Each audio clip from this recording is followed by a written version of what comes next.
Good morning students. நம்ம last கிளாஸில் ஹிஸ்ட்ரியில் third lesson from chiefdoms to empire அப்படிங்கிற லெசனில் சந்திரகுப்த மௌரியா பற்றி பார்த்தோம். அதுக்கப்புறம் பிந்துசாரர், அசோகர் இவங்களை பற்றியெல்லாம் பார்த்தோம்.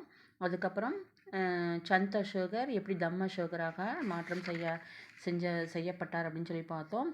அதுக்கப்புறம் அசோகருடைய ராக் எடிக்ட்ஸ் பற்றி பார்த்தோம்.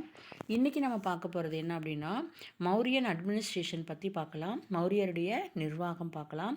சென்ட்ரலைஸ்டு அட்மினிஸ்ட்ரேஷன் அதாவது மையப்படுத்தப்பட்ட நிர்வாகம் அப்படின்னு சொல்லிட்டு பார்க்கலாம். King. The king was the supreme and sovereign authority of the Mauryan Empire. இப்போ ஒரு அரசு நாடுன்னு இருக்குன்னு வச்சுக்கோங்களேன். ஒரு மன்னராட்சி நடைபெறக்கூடிய நாடு அப்படின்னு சொல்லி இருந்தது அப்படின்னா அதில் அரசர் தான் அதிகாரமுடையவராக இருப்பார்.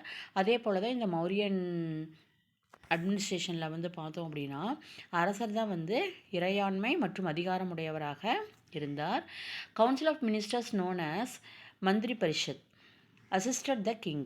Assembly of ministers included a Purohit, a Senapati, a Mahamantri and the Yuvaraja. அதாவது மந்திரி பரிஷத் அப்படிங்கிற அமைச்சரவை அரசருக்கு இருந்து உதவி செஞ்சிச்சு. அதே போல் இந்த அமைச்சரவை பார்த்தோம் அப்படின்னா ஒரு புரோகிதர் இருப்பார், ஒரு சேனாபதி இருப்பார், ஒரு மகாமந்திரி இருப்பார், அதுக்கப்புறம் ஒரு இளவரசர் இருப்பார். இந்த 4 பேரும் கொண்டது தான் இந்த அமைச்சரவை இருந்தது. King had and excellent spy system. அது மட்டும் இல்லாமல் உளவுத்துறையை ஒரு சிறந்த உளவுத்துறையும் அரசர் வச்சுருந்தார். அதுக்கடுத்தது பார்த்தோம் அப்படின்னா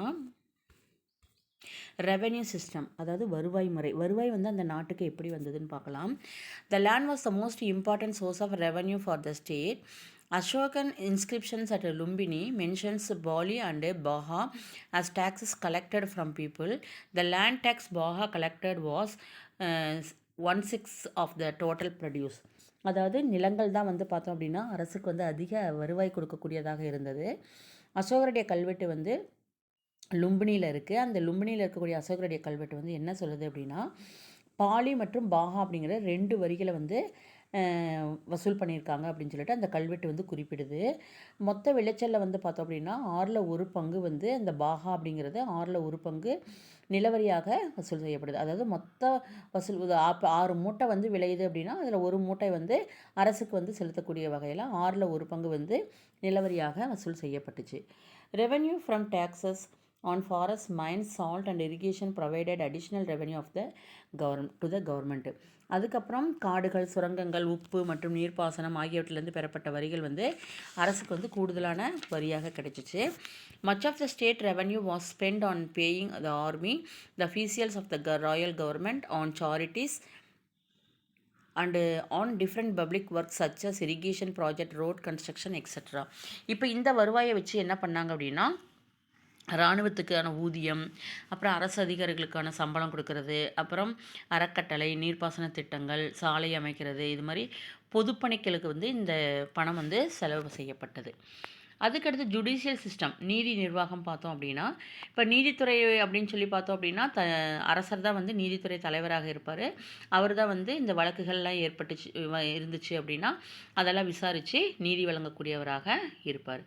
இவருக்கு கீழே துணை நீதிபதிகளை இருப்பாங்க. தண்டனைகள் பார்த்தோம் அப்படின்னா ரொம்ப ஹார்ஷாக இருக்கும். அதுக்கடுத்தது மிலிட்ரி அட்மினிஸ்ட்ரேஷன் பார்த்தோம் அப்படின்னா the king was a supreme commander of the army. A board of 30 members divided into 6 committees with 5 members on each monitored navy, armory, infantry, cavalry, the war chariots, the war elephants. இப்போ அடுத்து இராணுவ நிர்வாகம் பார்த்தோம் அப்படின்னா அரசர் தான் படைக்கு தளபதியாக இருந்தார். 30 நபர்களை கொண்ட 5 உறுப்பினர்கள், ஒரு குழுவுக்கு 5 உறுப்பினர்கள், அது மாதிரி 30 பேர் மொத்தம். அதை 6 குழுவாக பிரிச்சிருந்தாங்க. அப்போ ஒரு குழுக்கு 5 உறுப்பினர்கள்னால் 6×5 30. அப்போ 30 நபர்களை கொண்ட அந்த 5 உறுப்பினர்களை கொண்ட அந்த 6 குழுக்களை பார்த்தோம் அப்படின்னா ஒவ்வொரு குழுவும் ஒவ்வொன்றை நிர்வாகம் செஞ்சிச்சு. ஃபஸ்ட்டு இப்போ மொத்தம் 6 குழுக்கள் அப்படின்னா ஒன்று நேவி, அதுக்கப்புறம் ஆர்மரி, அதாவது ஆயுதங்களை வழங்குறது போய் அந்த ஆர்மிக்கு, நேவிக்கு, இன்ஃபேண்ட்ரி இதுக்கெலாம் ஆயுதங்கள் வழங்கக்கூடியது ஒரு குழு. அதுக்கப்புறம் இன்ஃபேண்ட்ரி இருந்தது. அதுக்கப்புறம் கேவலரி, அதாவது குதிரைப்படை, காலாட்படை, தேர்ப்படை, அதுக்கப்புறம் யானைப்படை. இது மாதிரி 6 குழுக்களாக பிரிஞ்சு இராணுவ நிர்வாகம் வந்து செஞ்சு வந்தாங்க. அதுக்கடுத்தது முனிசிபல் அட்மினிஸ்ட்ரேஷன், நகராட்சி நிர்வாகம். நகரமும் மாநகரமும் எப்படி இருந்ததுன்னு பார்க்கலாம். Board of 30 members divided into 6 committees. Each had 5 members to manage the administration of the city. அதே போல் எப்படி வந்து இராணுவத்தை வந்து 6 குழுக்களாக 5 பேர் கொண்ட 6 குழுக்கள் இருந்ததோ அதே போல் இதுலேயும் வந்து 5 பேர் கொண்ட 6 குழுக்கள் வந்து நகரத்தை வந்து நிர்வாகம் செஞ்சாங்க. Town administration was under Nagarika. He was assisted by Sthanika and Gopa. அதாவது ஸ்தானிகா அண்ட் கோபா அப்படிங்கிற 2 அதிகாரிகள் வந்து நகரத்தை வந்து நிர்வாகம் செய்தாங்க. நகரிகா அப்படிங்கிற அதிகாரியின் கீழே வந்து நகர நிர்வாகம் இருந்துச்சு. அவருக்கு உதவி செய்வதற்கு ஸ்தானிகா கோபா அப்படிங்கிற 2 அதிகாரிகள் வந்து இருந்தாங்க. அதுக்கு அடுத்தது கரன்சினா அவங்க பயன்படுத்திய நாணயம் பார்க்கலாம். Money was not only used for trade, even the government paid its officers in cash.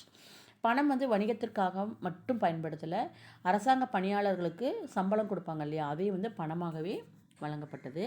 The punch marked silver coins panas which carry the symbols of the peacock and the hill and crescent. Copper coins called machakas formed the imperial currency.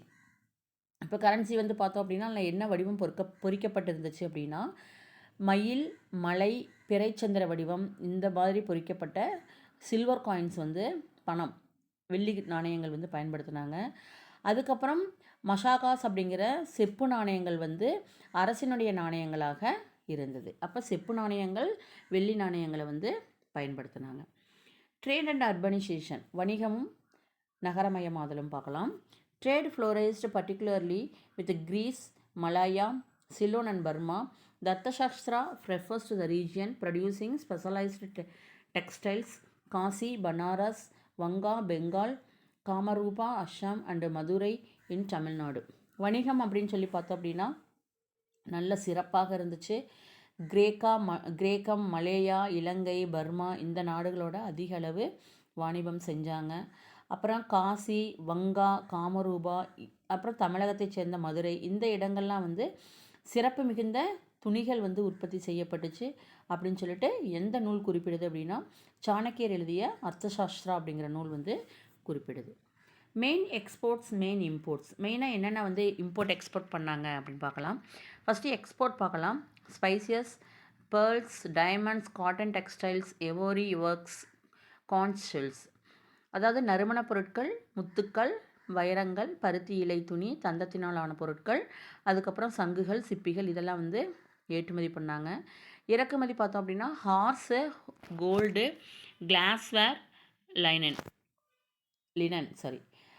இது பட்டு, அதுக்கப்புறம் கண்ணாடி பொருட்கள், தங்கம், குதிரை இதெல்லாம் வந்து இறக்குமதி செய்யப்பட்ட பொருட்கள். வேறு நாட்டிலேருந்து இறக்குமதி செஞ்சிட்டாங்க. அடுத்தது மௌரியன் ஆர்ட் அண்ட் ஆர்கிடெக்சர், அவங்களுடைய கலை, கட்டிடக்கலை பார்க்கலாம். Mauryan art can be divided into 2. அதாவது மௌரியனுடைய ஆர்ட் வந்து பார்த்தோம் அப்படின்னா 2 வகையாக பிரிக்கலாம். ஒன்று வந்து இண்டிஜினியஸ் ஆர்ட், அதாவது உள்ளூர் கலை. ஸ்டேச்சுஸ் ஆஃப் யக்ஷா அண்டு யக்ஷி, அதாவது யக்ஷன், யக்ஷி அப்படிங்கிற உருவச்சிலைகள், அது வந்து ஒரு வகை. அடுத்தது ராயல் ஆர்ட், அரசு கலைகள் அப்படின்னு சொல்லி பார்த்தோம் அப்படின்னா palaces and public buildings, monolithic pillars, rock cut architecture, stupas, அதாவது அரண்மனைகள், அதுக்கப்புறம் பொது கட்டடங்கள், இது ஒரு வகை. அதாவது அரச கலைகளில் இது ஒன்று. அதுக்கடுத்தது வந்து மோனோலித்திக் பில்லர்ஸ், ஒற்றைக்கல் தூண்கள். அதுக்கப்புறம் ராக் கட் ஆர்கிடெக்சர் அப்படின்னா பாறையை வந்து குடைஞ்சி அந்த குடைவரை கட்டடக்கலை. அதுக்கப்புறம் ஸ்டூபாஸ் அப்படின்னா ஸ்தூபிகள். இதெல்லாம் வந்து அவங்களுடைய கலை மற்றும் கட்டிடக்கலை. அடுத்து யக்ஷி அப்படின்னா என்ன அப்படின்னா Yakshas were deities connected with water, fertility, trees and the forest and wilderness. Yakshis were their female counterpart. அதாவது யக்ஷன் அப்படிங்கிறது என்ன அப்படின்னா நீர்வளம், மரங்கள், காடுகள், காட்டுச்சூழல் இதோடு தொடர்புடைய கடவுள் தான் வந்து இந்த யக்ஷா அப்படிங்கிறது. யக்ஷி அப்படிங்கிறது வந்து யார் அப்படின்னா யக்ஷாவோட பெண் வடிவம் தான் வந்து யக்ஷி அப்படிங்கிறது. ஓகே, இன்றைக்கி கிளாஸ் வந்து உங்களுக்கு முடிஞ்சுது. நம்ம அடுத்த கிளாஸில் வந்து பார்த்தோம் அப்படின்னா இந்த ஸ்டூபாஸ், அதுக்கப்புறம் இந்த ஒற்றைக்கல் தூண் இதெல்லாம் வந்து இருக்குது இல்லையா, அதெல்லாம் வந்து நம்ம நெக்ஸ்ட் கிளாஸில் பார்க்கலாம். மோனோலித்திக் பில்லர், சாரநாத்தில் இருக்கக்கூடிய மோனோலித்திக் பில்லர் இதெல்லாம் வந்து நம்ம நெக்ஸ்ட் கிளாஸில் பார்க்கலாம். Thank you students.